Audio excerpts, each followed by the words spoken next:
السلام عليكم ورحمة الله وبركاته. الحمد لله رب العالمين، والصلاة والسلام على أشرف المرسلين وعلى آله وأصحابه وأزواجه وذرياته وأهل بيته أجمعين. أما بعد، فقد قال الله تعالى في القرآن العظيم وفي الفرقان المجيد: أعوذ بالله من الشيطان الرجيم، بسم الله الرحمن الرحيم. لن ينال الله لحومها ولا دماؤها ولكن يناله التقوى منكم. صدق الله العلي العظيم. قال نبينا محمد رسول الله صلى الله عليه وسلم: إن الله لا ينظر إلى أجسامكم ولا إلى صوركم ولكن ينظر إلى قلوبكم، أو كما قال عليه الصلاة والسلام. رضينا بالله ربا وبالإسلام دينا وبمحمد صلى الله عليه وسلم نبيا ورسولا. يا سيدي يا رسول الله، خذ بيدي قلت حيلتي، أدركني يا شفيع المذنبين. اللهم صل وسلم على رسولك سيدنا ونبينا مولانا محمد وعلى آل سيدنا محمد وبارك وسلم عليه.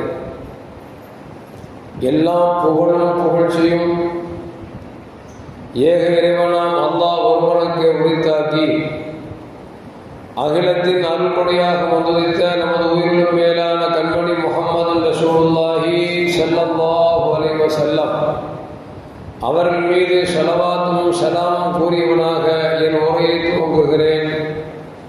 எல்லாம் வல்ல அல்லாஹு ஜல்ல ஜலாலுஹு எதை சொல்லவும் கேட்கவும் வாய்ப்பளித்தானோ அதன்படி நடந்து நல்ல மூமின்களாக வாழ்ந்து இந்த உலகத்தை விட்டு பிரிகிற பொழுது லா இலாஹ இல்லல்லாஹ் முஹம்மது ரசூலுல்லாஹ் என்ற கலிமாவை மொழிந்து ஜன்னத்துல் ஃபிர்தௌஸை கண்ணால் கண்டு அகமகிழ்ந்து சிரித்த வண்ணமாக மரணிக்கக்கூடிய பெரும்பாக்கியம் பெற்ற மக்களில் அல்லாஹ் நம்மை ஆக்கிக் கொள்வானாக.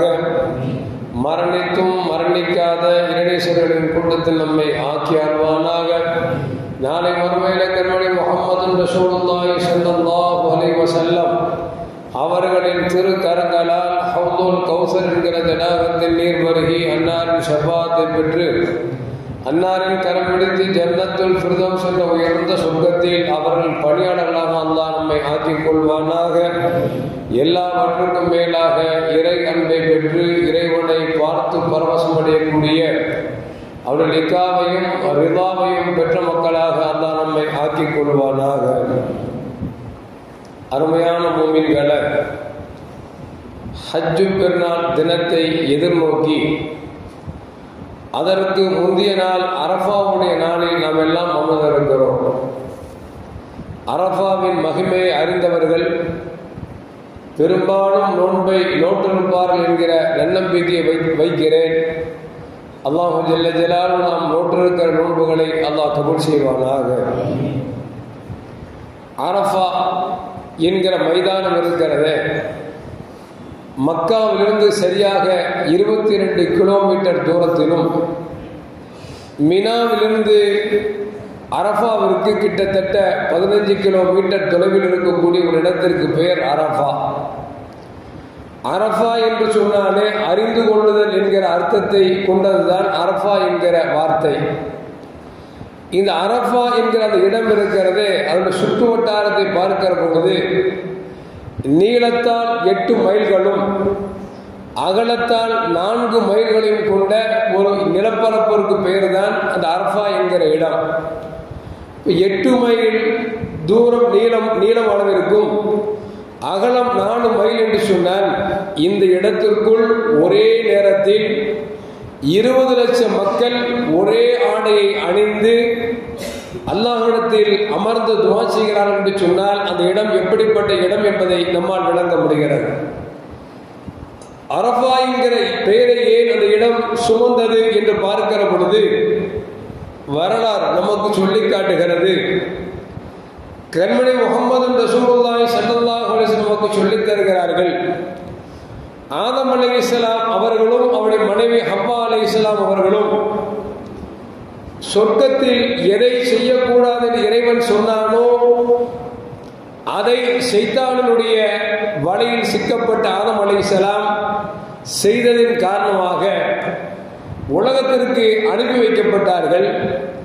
2 பேரும் தங்கள் செய்த தவறுகளை நினைத்து நினைத்து அழுது அழுது புலம்பி 2 பேரும் சந்திக்க முடியாத ஒரு சூழலுக்கு 2 பேரும் பிரிந்து தன்னந்தனியாக அல்லாஹ்விடத்தில் அழுது புலம்பி துவா செய்தார்கள். அப்படி துவா செய்தும் கூட அல்லாஹ் அந்த பிரார்த்தனை ஏற்றுக்கொள்ளவில்லை. இந்த அரஃபா என்கிற இடத்தில் தான் 2 பேரும் சந்தித்துக் கொண்டு இவர் கணவன் இவர் மனைவி என்று அறிந்து கொண்ட ஒரு இடத்திற்கு பேர் தான் அரஃபா. ஒருவர் ஒருவரை அறிந்து கொண்டார் என்பது மட்டுமல்ல, அந்த இருவரும் சேர்ந்து அல்லாஹ்விடத்தில் பிரார்த்தனை செய்த பொழுது அல்லாஹ் ஜல்ல ஜலாலுஹு அந்த இடத்தில் வைத்துத்தான் ஆதம் அலைஹிஸ்ஸலாம் அவருடைய பாவங்களையும் அம்மையார் ஹவ்வா அலைஹிஸ்ஸலாமுடைய பாவங்களையும் மன்னிக்கப்பட்ட இடம் அந்த அரஃபா என்கிற இடம் என்பதை நாம் மனதில் ஆழமாக பதித்துக் கொள்ள வேண்டும். இந்த இடத்தில் தான் ஜபலே நூர் என்ற ஒரு மலை இருக்கிறது. இந்த மலை இருக்கிறது கிட்டத்தட்ட 200 அடி உயரத்தில் இருக்கக்கூடிய ஒரு மலை. இந்த மலையில் தான் கண்மணி முஹம்மது ரசூலுல்லாஹி ஸல்லல்லாஹு அலைஹி வஸல்லம் ஹிஜ்ரி 10ஆம் ஆண்டு கடைசி ஹஜ்ஜு தன் வாழ்நாளில் ஒரே ஒரு ஹஜ்ஜு தான் செய்தார்கள்.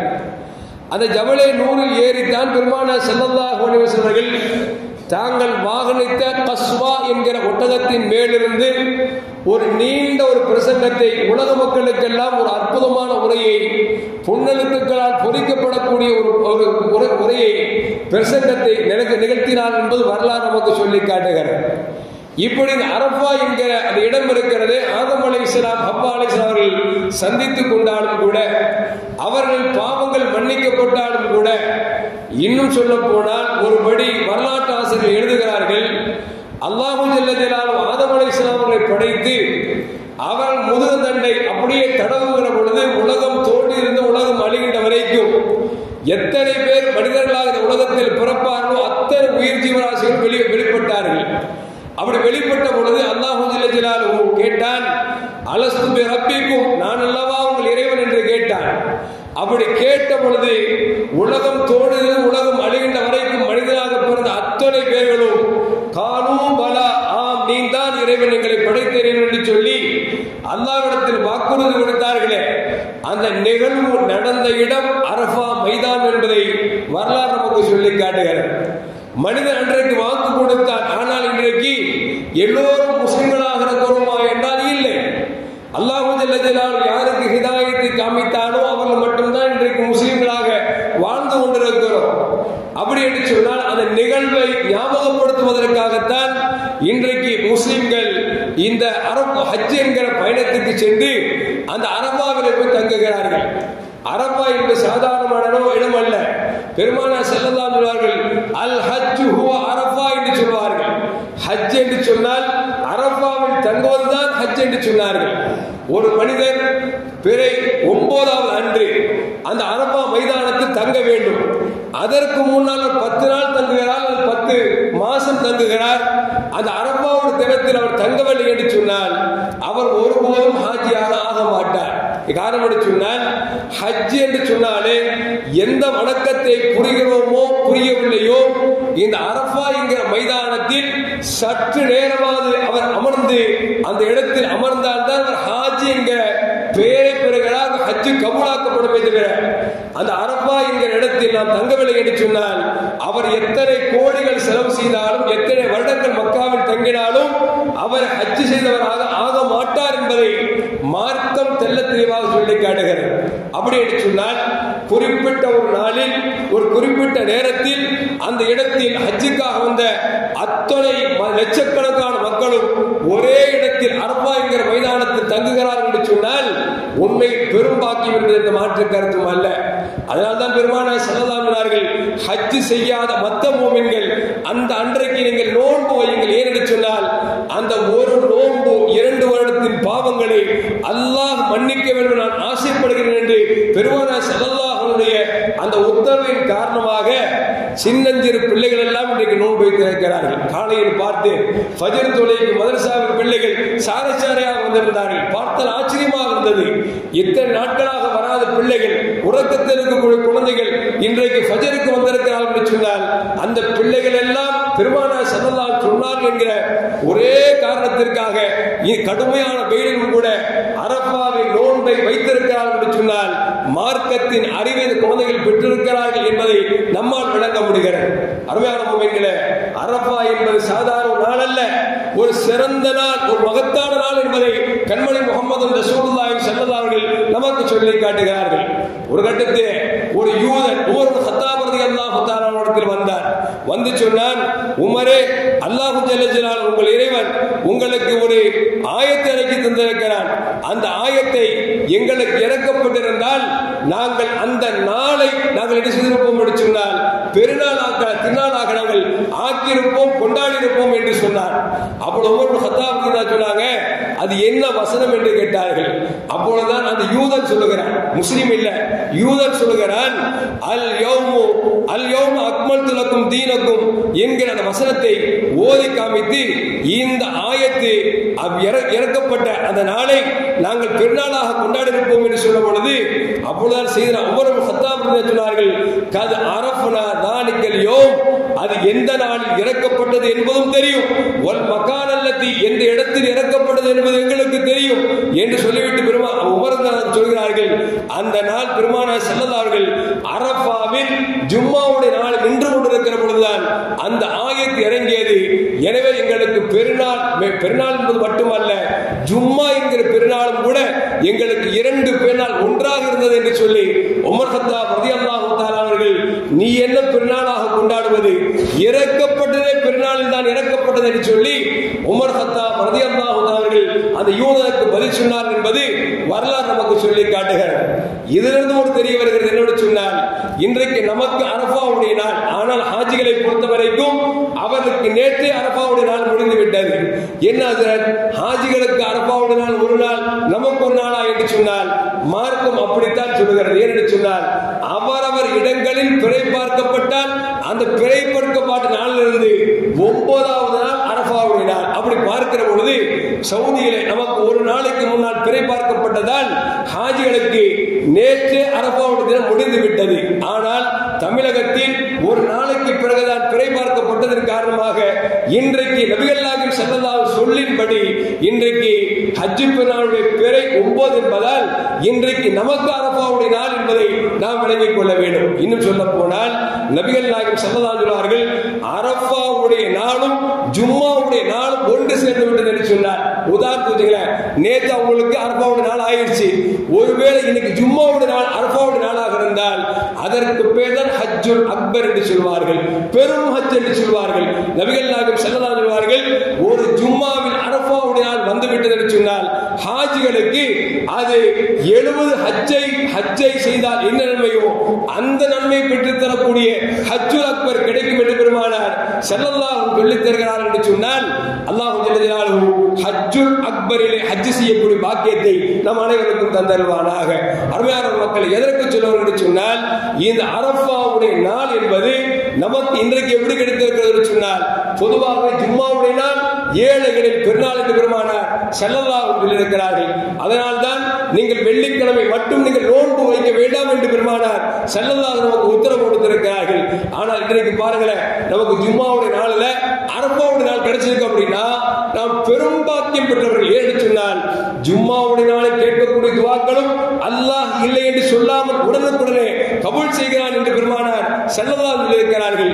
அரஃபாவுடைய நாள் கேட்கக்கூடிய துஆக்கள் எல்லாம் இறைவன் இல்லை என்று சொல்லாத நாள் என்று நபிகள் நாயகம் ஸல்லல்லாஹு அலைஹி வஸல்லம் இருக்கிறார்கள். அப்படி என்று சொன்னால் ஜும்மாவும் அரஃபாவும் நமக்கு சேர்ந்து வந்திருக்கிறது என்று சொன்னால் இந்த நாளை நல்ல துஆக்களை கேட்பதன் மூலமாக நாம் பயன்படுத்திக் கொள்ள வேண்டும். இன்னும் சொல்ல போனால் நபிகள் நாயகம் ஸல்லல்லாஹு அலைஹி வஸல்லம் நானும் எனக்கு முன்னால் நபிமார்களும் அரஃபாவில் கேட்ட துஆக்களில் சிறந்த துஆ என்று சொன்னால் லா இலாஹ இல்லல்லாஹ் வஹ்தஹு லா ஷரீக லஹு லஹுல் முல்கு வ லஹுல் ஹம்து வ ஹுவ அலா குல்லி ஷைஇன் கதீர்.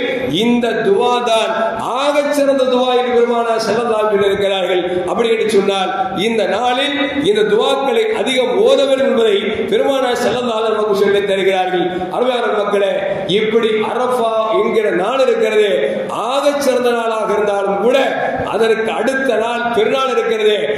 அந்த பெருநாளுக்கு முன்னால் வரக்கூடிய இரவு, அதாவது இன்றைக்கு இரவு, பெருமானார் ஸல்லல்லாஹு அலைஹி யார் இந்த இரவை பயன்படுத்துகிறார்களோ மனிதர்கள் உள்ளங்கள் எல்லாம் செத்து போகக்கூடிய நேரத்தில் இந்த பெருநாள் இரவை பயன்படுத்தும் உள்ளம் அது சாகாமல் இருக்கும் என்றார்கள் நபிகள் நாயகம் ஸல்லல்லாஹு அலைஹி வஸல்லம்.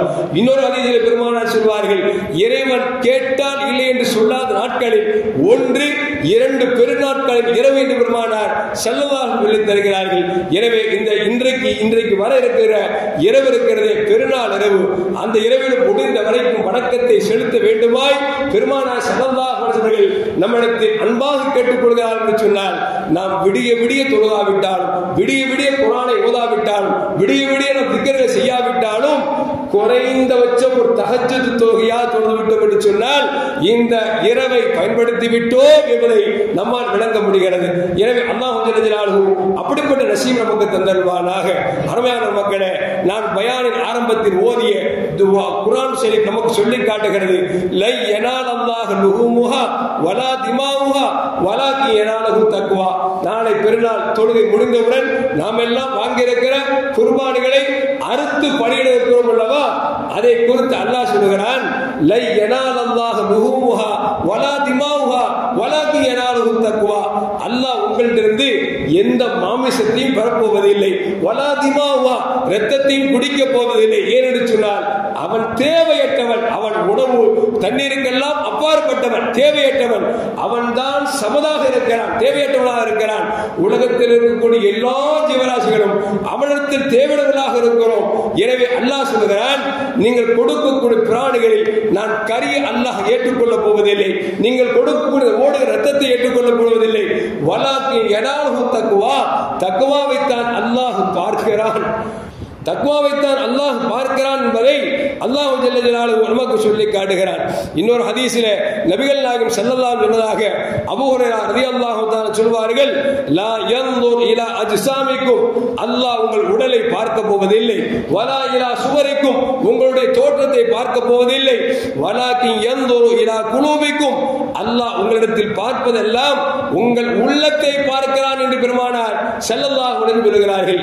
அல்லாஹ் சொல்றான், நீ கொடுக்கக்கூடிய நான் கறி எதுக்கு போறதில்லை, ரத்தத்தை எடுக்க போறதில்லை, வலாக்கி யனாலுஹு தக்வா, தக்வாவைத்தான் பார்க்கிறேன் என்று சொல்லுகிறார். நபிகள் நாயகம் ஸல்லல்லாஹு சொல்றாங்க, அல்லாஹ் உங்க உடம்பையோ அல்லது உங்களுடைய உருவத்தை பார்ப்பதில்லை, மாறாக உங்கள் உள்ளத்தை பார்க்கிறான் என்று நபிகள் நாயகம் ஸல்லல்லாஹு சொல்லித் தருகிறார்கள்.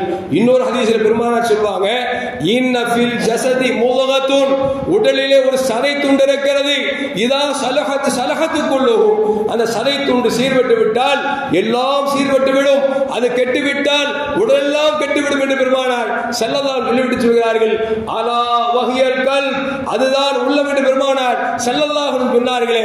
அந்த உள்ளத்தில் நாம் எந்த அமலை செய்தாலும், தொழுகையாக இருந்தாலும், நோன்பாக இருந்தாலும், ஜக்காத்தாக இருந்தாலும், ஹஜ்ஜாக இருந்தாலும், கொடுக்கக்கூடிய குர்பானியாக இருந்தாலும், கொடுக்கக்கூடிய தான தர்மமாக இருந்தாலும், உள்ளத்தில் இறைவனை பயந்து இறைவனுக்காக கொடுக்கிறேன் என்கிற எண்ணம் இருக்கிறது. இதைத்தான் அல்லாஹ் எதிர்பார்க்கிறான் என்று நபிகள் நாயகம் ஸல்லல்லாஹு அலைஹி அவர்கள் நமக்கு சொல்லி காட்டுகிறார்கள் என்று சொன்னால், அருமையான மக்களே, அப்படி என்று சொன்னால் உள்ளத்தை பரிசுத்தப்படுத்த வேண்டும், உள்ளத்திலே இறைவன் குடியிருக்கக்கூடிய இல்லமாக ஆக்க வேண்டும், உள்ளத்தில் இறைவனுக்காக என்கிற அந்த இஹ்லாஸ் வர வேண்டும் என்பதைத்தான் அல்லாஹ்வும் ரசூலும் விரும்புகிறார்கள் என்பதை பல்வேறு ஹதீஸ் நமக்கு சொல்லி காட்டுகிறது.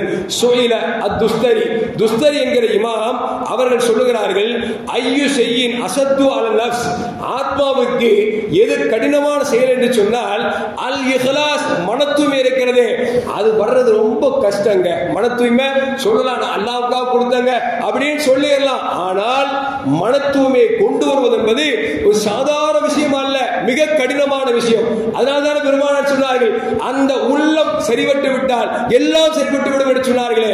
காரணம், அந்த உள்ளத்தை சீர் செய்வது என்பது, சரி செய்வது என்பது சாதாரண விஷயம் அல்ல சொல்லிட்டு சொல்றாங்க. ஏன்னா அந்த உள்ளத்தை இஹ்லாஸை கொண்டு வந்தோம் என்று சொன்னால் அவனுக்கு எந்த பிரயோஜனம் இல்லை. இஹ்லாஸான முறையில ஒரு ஆள் கொடுக்கிறார் வச்சுங்களேன், அவருக்கு எந்த பிரயோஜனம் இல்லை என்பதால் நஃப்ஸில சீக்கிரம் இஹ்லாஸ் மனத்துவமே கொண்டு வருவது என்பது மிக மிக கஷ்டம் என்பதை துஸ்தரி ரஹ்மத்துல்லாஹி அலைஹி சொல்கிறார்கள். சொல்லிட்டு அப்துல் சலாம் அப்படிங்கிற ஒரு பெரியவங்க சொல்றாங்க, அல் இஹ்லாசு, இஹ்லாஸ்னா என்ன அப்படின்னா அல்லாஹ்வுக்காக வணக்கம் செய்வது, ஹாலிசத்துன் லில்லாஹி வஹ்தஹு, நான் செய்யக்கூடிய எந்த வணக்கமாக இருந்தாலும், தொழுகையாக இருந்தாலும், நோன்பாக இருந்தாலும், ஜக்காத்தாக இருந்தாலும், ஹஜ்ஜாக இருந்தாலும், கொடுக்கக்கூடிய குர்பானியாக இருந்தாலும் அவனுக்காக மட்டுமே கொடுக்கிறேன் என்கிற எண்ணம் இருக்கிறது, அது சாதாரண விஷயம் அல்ல என்று சொல்லிவிட்டு சொல்கிறார்கள். அந்த கொடுக்கக்கூடிய இஹ்லாஸ் என்பது லா யுரீது பிஹா தஅதீமம் மினன் நாஸ், கொடுக்கிற பொழுது என்னை மக்கள் பாராட்டுவார்கள், மக்கள் என்னை உயர்வாக நினைப்பார்கள் என்கிற எண்ணம் கூட இருக்கக்கூடாது. வலா தௌகீரன், மக்கள் என்னை மதிக்க வேண்டும் என்கிற எண்ணம் இருக்காது சொல்லிவிட்டு சொல்கிறார்கள்.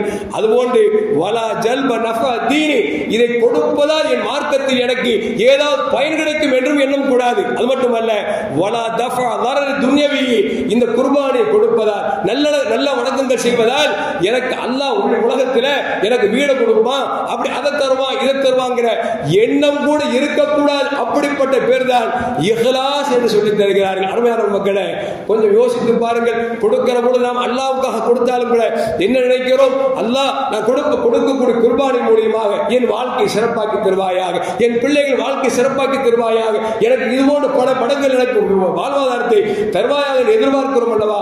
இந்த எதிர்பார்ப்பு இருந்தாலும் கூட அது இஹ்லாஸை விட்டு தூரமாகி விடுகிறது என்று சொல்லி அப்துல் உஸ் என்று சொல்லக்கூடிய ஒரு இமாம் சொல்லி காட்டுகிறார் என்று சொன்னால், இஹ்லாஸ் என்பது வந்துவிட்டால் உலக தேவையோ ஆகிரத்து தேவை எதுவுமே இருக்காமல் என் ரப்புக்காக மட்டுமே கொடுக்கிறேன் என்கிற எண்ணம் இருக்கிறது, அதற்கு பெயர் தான் இஹ்லாஸ் என்று சொல்லி நமக்கு முன்னோர் நமக்கு சொல்லி காட்டுகிறார்கள். அது மட்டுமல்ல, அருமையான மூமின்களே, யாக்கூப் மக்கூஃபா என்று சொல்லக்கூடிய ரஹ்மத்துல்லாஹி அவர்கள் சொல்கிறார்கள், இஹ்லாஸ் என்று சொன்னால் தெரியுமா?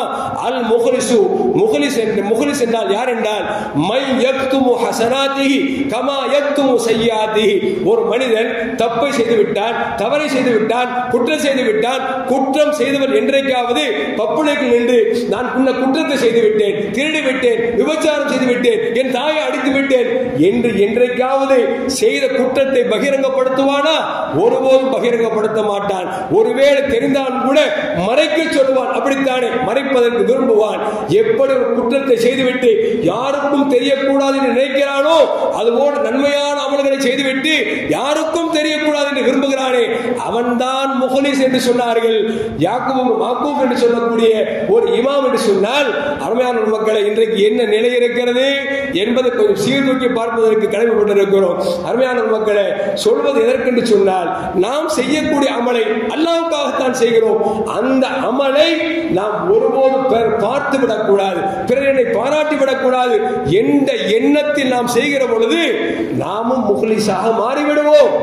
இதை சொல்லிவிட்டால் சிலருக்கு வருத்தமும் குத்துதலும் இருக்கிறது என்று சொன்னால் நம்மால் என்ன செய்ய முடியும் என்பதை எனக்கு ஒன்றும் புரியவில்லை. அருமையான மூமின்களே, அது மட்டுமல்ல, அப்துல்லா முபாரக் சொல்கிறார்கள், ருப்ப அமலின் சகீரின் தஅல்லமஹு நிய்யா. ஒரு சில செயல் இருக்கு, சின்ன அமலா இருக்கும், ஆனா அவருடைய எண்ணத்தை பொறுத்து பெரிதாக வெளிப்படும். எத்தனை அமல் பெருசாக செய்வார்கள், அவன் எண்ணத்தை பொறுத்து சிறிதாக போய்விடும் என்று சொல்லி அப்துல்லா முபாரக் ரஹ்மத்துல்லாஹி அலைஹி சொல்கிறார்கள். நாம ரசூல் சொல்லுவாங்க, நீங்க எந்த அமலை செஞ்சாலும் நீங்க லேசா நினைச்சிடாதீங்க. ஏன்னா நீங்க இஹ்லாஸான முறையில் செய்து விட்டீர்கள் என்று சொன்னால் அதுதான் அல்லாஹ்வின் பார்வையில் பெரிதாக இருக்கும் என்று நபிகள் நாயகம் ஸல்லல்லாஹு அலைஹி வஸல்லம் சொல்வார்கள். கடுகு சிரித்தாலும் காரம் குறையாது என்று சொல்வார்கள். நம்ம உள்ளத்தில் இஹ்லாஸ் என்று வந்துவிட்டது என்று சொன்னால் அது அல்லாஹ்வின் அரிசை தொட்டு அல்லாஹ்வின் பொருத்தத்தை பெற்று தந்துவிடும். எப்பொழுது நம்முடைய நீயத் அல்லாஹ்வுக்காக என்று இருந்தால் அது பெரிதாக பார்க்கப்படும்.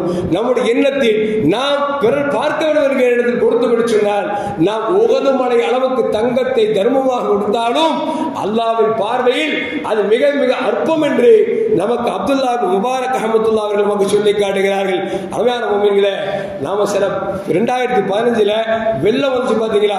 அந்த வெள்ளத்துல ஊரப்பாக்கத்துல யூனுஸ் ஒரு பையன் வாலிப பையன் அவன் வந்து கொண்டிருக்கிற பொழுது தண்ணீரில் ஒரு நிறைமாத கர்ப்பிணி தத்தெடுத்துக் கொண்டிருக்கிறார். அவன் பார்க்கிறான், குழந்தை உண்டாயிருக்கிறாங்க, இந்த அம்மா கஷ்டப்படுறாங்க சொல்லி எப்படியாவது காப்பாத்தி ஆஸ்பத்திரியில் கொண்டு சேர்த்தான். அந்த தம்பதி பேரு சித்ரா மோகன் சொல்லக்கூடிய அந்த தம்பதிக்கு ஒரு குழந்தை பிறக்கிறது. என்ன குழந்தை?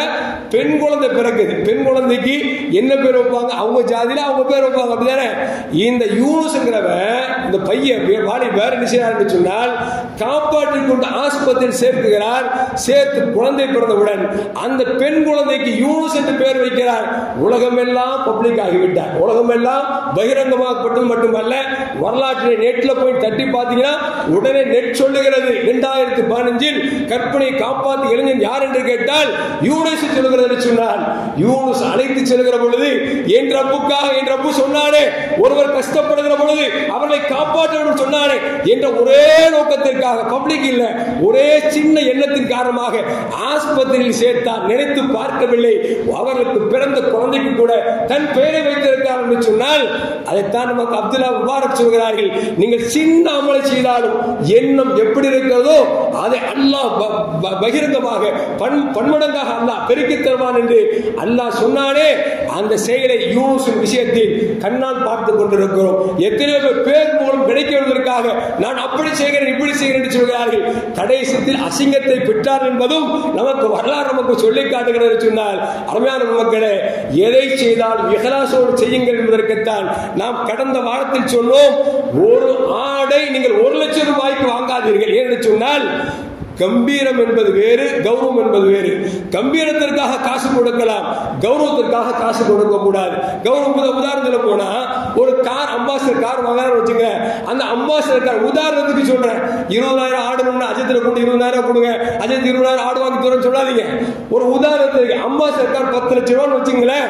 இந்த 10 லட்சம் ரூபாய் கார் வாங்குறவர் என்ன செய்வாருன்னா போர்டுல நம்பர் வாங்குறதுக்கு, அவருக்கு விரும்பின சீரியல் நம்பர் வாங்குறதுக்கு 5 லட்சம் ரூபாய் செலவு பண்ணுவார். ஏன்னா அவருக்கு பிடிச்ச நம்பர் வாங்குவதற்காக. இது கௌரவத்திற்காக. கௌரவத்திற்காக ஆடை வாங்காதீர்கள். கம்பீரத்திற்காக காசு கொடுத்து ஆடு வாங்கலாம்.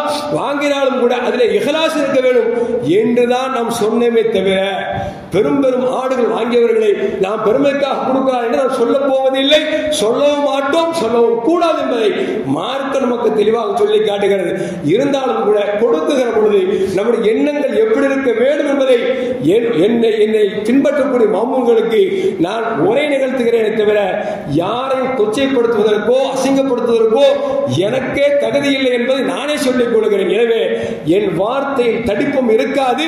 தடிப்பமாக சிலர் தடிப்பத்தை ஏற்படுத்தினால் அதற்கு நான் பொறுப்பல்ல என்பதையும் உங்களுக்கு விளக்கிக் கொள்கிறேன். அருமையான மக்களே, எதற்கு சொல்லணும்னு சொன்னால், இது இஹ்லாஸான முறையில் இப்ராஹிம் அலைஹிஸ்ஸலாம் அன்று தன் மகனை அறுத்து பலியிட முயற்சித்தார்கள். அல்லாஹ் ஆடை அனுப்பினால் அந்த ஆடை இஹ்லாஸான முறை இப்ராஹிம் அலைஹிஸ்ஸலாம் கொடுத்தார்கள்.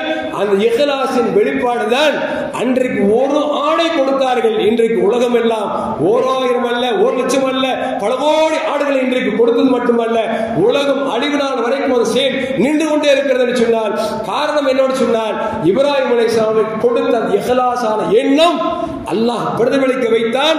உலகம் அழிகின்ற வரைக்கும் இந்த செயல்பாடுகள் நடந்து கொண்டிருக்கும் என்பது மட்டுமல்ல. அருமையான மக்களே, கொடுக்க வசதி இருப்போர் கொடுக்கிறார்கள், கொடுக்க வசதி இல்லாமல் ஏங்குகிறார்கள். யா அல்லாஹ், எனக்கும் பொருளாதாரத்தை கொடுத்தால் நானும் ஆடு கொடுத்திருப்பேனே, மாடு கொடுத்திருப்பேனே, ஒட்டகம் கொடுத்திருப்பேன் என்று சொல்லி ஏங்குகிறார்கள் என்று சொன்னால், அருமையான மக்களே, இப்ராஹிம் அலைஹிஸ்ஸலாம் இஹ்லாஸான அந்த எண்ணத்தின் வெளிப்பாடுதான் இன்றைக்கு உலக கியாமத்தால் வரைக்கும் இந்த அமலை செய்ய வைத்திருக்கிறான் என்று சொன்னால், அருமையான மக்களே, நாம் என்ன சொல்கிறோம் என்று சொன்னால், எதை செய்தாலும் அல்லாஹ் எனக்கு கொடுத்தார், நான் அல்லாஹ்வுக்காக கொடுக்கிறேன் என்கிற எண்ணம் மட்டும் இருக்க வேண்டும் என்று உங்களிடத்தில் தாழ்மையோடு கேட்டுக் கொள்கிறேன். அல்லாஹ் சொல்வான், வல்லாஹு யுதாயிஃபு லிமன் யஷா வல்லாஹு வாசியுன் அலீம். யார் இஹ்லாஸான முறையில் கொடுக்கிறார்களோ அல்லாஹ் சொன்னான் ஒண்ணுக்கு 10 தருவன் சொல்லி 10 அல்ல வல்லாஹு யுதாயிஃபு பன்மடங்காக பெருக்கி தருகிறான் என்று சொல்கிறார். இஹ்லாஸுக்கு என்ன பவர் என்று சொன்னால் அல்லாஹ் ஒண்ணு கொடுத்தா 10 தருவன் சொன்ன பாருங்க. அவன் சொல்றான் எனக்காக என்று நீ கொடுத்தால் உனக்கு பன்மடங்கு பெருக்கி தருகிறேன் சொல்லிட்டு சொல்றான்.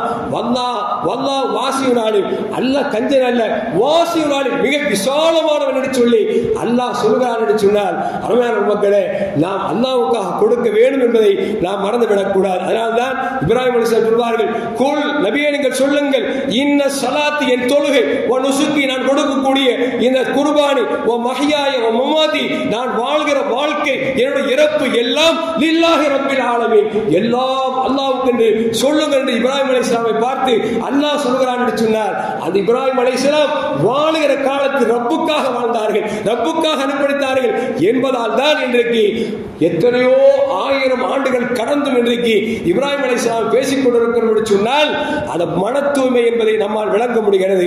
அருமையான முஃமின்களே நபிகள் நாயகம் ஸல்லல்லாஹு அலைஹி வஸல்லம் அபூ ஹுரைரா ரலியல்லாஹு அன்ஹு அறிவிக்கிறார்கள் யார் ஒருவர் லா இலாஹ இல்லல்லாஹ் என்கிற ஒரு கலிமாவை மன தூய்மையோடு இஹ்லாஸோடு சொல்லிவிட்டார் அவருக்கு அல்லாஹ் சொர்க்கத்தை கொடுக்கிறான் என்று பெருமானார் ஸல்லல்லாஹு அலைஹி வஸல்லம் சொல்கிறார்கள். அருமையான முஃமின்களே இன்னும் பெருமானார் சொல்வார்கள் இந்த ஹதீஸை ஸஅத் அபீ வக்காஸ் அவர்கள் அறிவிக்கிறார்கள் உங்களுடைய மனைவிக்கு நீங்கள் ஒரு கவளம் உணவை ஊட்டுகிற பொழுது என் ரப்புக்காக நான் கொடுக்கிறேன் என்று சொன்னால் அல்லாஹ் அந்த நீங்கள் கொடுக்கக்கூடிய அந்த நஃபகாவை அந்த ஒரு உணவை அல்லாஹ் கபூல் செய்கிறான் என்பது நபிகள் நாயகம் ஸல்லல்லாஹு அலைஹி வஸல்லம் சொல்லி காட்டுகிறார்கள். அருமையான மக்களே ஒரே ஒரு செய்தி சொல்லி முடிக்கிறேன். அபூ ஹுரைரா ரலியல்லாஹு தஆலா அவர்கள் சொல்லுகிறார்கள் நபிகள் நாயகம் ஸல்லல்லாஹு அலைஹி வஸல்லம் கேட்டதை சொல்கிறார்கள் இன்ன அவ்வளன் நாசி யுக்லா யௌமுல் கியாமத்தி அலைஹி நாளைக்கு மறுமையில அல்லாஹ் முதலாக 3 பேர்களை அழைத்து அவர்களை விசாரணை நடத்துவான் என்று சொல்லிவிட்டு ரசூலுல்லாஹ் சொல்றாங்க. அதுல ஒரு ஆள் யாருன்னா அல்லாஹ்வுடைய பாதையில போர் செஞ்ச ஒரு ஷஹீதை அழைப்பான். வாப்பா என்ன உடல் பலத்தை கொடுத்தனே வலுவை கொடுத்தனே உலகத்தில் என்ன செஞ்ச அப்படின்னு கேட்பான். அந்த ஷஹீத் சொல்வார் அல்லாஹ்வுடைய போர்கால செத்து போனாரு மௌத்தா போனாரு. அவர் சொல்வாரு யா அல்லாஹ் உனக்காக நான் போரில் கலந்து என் உயிரை மாய்த்தேன் என்று சொல்லும் பொழுது அல்லாஹ் சொல்வானா கத்தப பொய் சொல்றியா மக்கள் எல்லாம் உன்னை வீரன் என்று பாராட்ட வேண்டும் என்னை புகழ வேண்டும் என்பதற்காக நீ போர்களுக்கு செத்து மடிந்தார் என்று சொன்ன பொழுது மலக்குமார் சொல்வார்கள் கத்தப நீ பொய் சொல்ற சொல்லி அல்லாஹ்வுக்கு சாட்சியாக மலக்குமார்கள் சொல்வார்கள். இரண்டாவது ஒரு ஆணையை கூப்பிடுவார் உனக்கு குர்ஆன் ஞானத்தை கொடுத்தனே என்ன செஞ்ச அப்படின்னு கேட்பார். அவர் சொல்வார் யா அல்லாஹ் மக்களுக்கு நான் பகிரங்கமா பிரச்சாரம் செய்தேன் நான் பயான் செய்தேன் என்று சொன்ன பொழுது அல்லாஹ் கூப்பிடுவான் நீ போய் சொல்ற ஏன்னா உன்னை எல்லோரும் உன்னை பேச்சாளர் என்று சொல்ல வேண்டும் நல்ல வாயுதல் என்று சொல்ல வேண்டும் மிகப்பெரிய கருத்தை சொல்லக்கூடிய என்று சொல்ல வேண்டும் என்ற பதற்றலுக்காகத்தானே நீ பயான் செய்தார் போடா நரகத்துக்கு என்று சொல்வார். மலக்குமார் சொல்வார்கள் நீ பொய்யா சொல்ற மௌன நரகத்துக்கு போன்னு சொல்லுவான். இன்னொரு ஆள் பணக்கார கூப்பிடுவாரு வாயா உனக்கு செல்வத்தை கொடுத்தனே செல்வத்தை என்ன செஞ்சா யா அல்லாஹ் என் சொந்த பந்தங்களுக்கு ஏழை வாழைகளுக்கு நான் கொடுத்தேன் உனக்காக சொல்லும் பொழுது அல்லாஹ் சொல்வானா கதப பொய் சொல்றியா மலக்குமார் சொல்வார்கள் இவன் பொய் சொல்கிறான் என்று சொல்வார்கள். அல்லாஹ் சொல்வான் போடா நரகத்துக்கு அப்படின்னு சொல்லிட்டு அல்லாஹ் 3 பேரை அனுப்புவான் என்று நபிகள் நாயகம் ஸல்லல்லாஹு அலைஹி சொல்லிவிட்டு இன்னொரு ஹதீஸை சொல்றாங்க. இதை சொல்லிட்டு பெருமானார் ஸல்லல்லாஹு அலைஹி இருந்தாங்கன்னா லரப ரசூலுல்லாஹி ஸல்லல்லாஹு அலைஹி வஸல்லம் அலா ருப்பத்தி ரசூலுல்லாஹ் தன் கையை ஓங்கி தன்னுடைய தொடையை ஓங்கி தட்டினார்கள். தட்டிவிட்டு சொன்னார்கள் யா அபா ஹுரைரா உலாயிக ஸலாஸா அவ்வளு ஹலக்கல்லாஹ் தஷூரு பிஹிம் நாரு யௌமல் கியாமா அல்லாஹ் மறுமையில் முதலாக நரகத்தின் வேதனை அனுபவிக்கக்கூடியவர்கள் இந்த 3 நபர்கள் என்று பெருமானார் ஸல்லல்லாஹு அலைஹி தங்கள் தொடையை தட்டி சொன்னார் என்பது வரலாறு நமக்கு சொல்லி காட்டுகிறது. எதற்கு சொல்றோம் சொன்னால் நாம் எல்லாம் குர்பானி கொடுக்கிறோம் தொழுகிறோம் நோன்பு வைக்கிறோம் ஜகாத் கொடுக்கிறோம் ஹஜ்ஜை செய்கிறோம் எல்லா அமலையும் செய்கிறோம். நம் உள்ளத்தில் ஒன்றே ஒன்று வந்தால் போதும் ரப்புக்காக செய்கிறேன் என்கிற எண்ணம் மட்டும் வந்து விட்டால் அல்லாஹ் நமக்கு சொர்க்கத்தில் முதலிடத்தை தருகிறார்.